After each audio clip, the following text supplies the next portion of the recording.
আজকে চলুন আপনাদের সাথে শেয়ার করব শেজওয়ান রাইসের রেসিপি।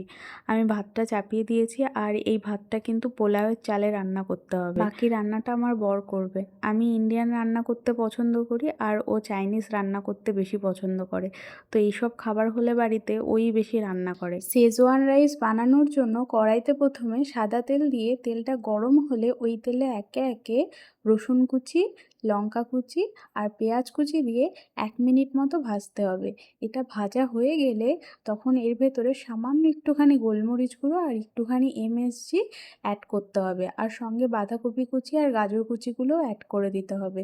এরপর হাই ফ্লেমে 1 থেকে 2 মিনিট মতো ভাজতে হবে। এরপর পোলাওয়ের চালের যে ভাতটা রান্না করেছিলাম সেই ভাতটা অল্প অল্প করে মিশিয়ে দিতে হবে, আর সঙ্গে শেজওয়ান যে মশলাটা আছে সেই মশলাটাও দিয়ে আবার ভাতটাকে মশলার সাথে ভালো করে মেশাতে হবে।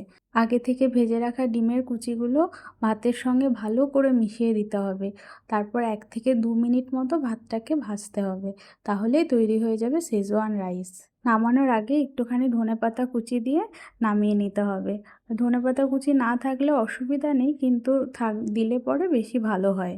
খেতে কিন্তু ভীষণ টেস্টি হয়েছিল, একদম পুরো রেস্টুরেন্টের মতো। বাড়িতে সবাই একবার ট্রাই করে দেখতে পারেন। আজকের মতো টাটা সবাইকে, সবাই ভালো থাকবেন।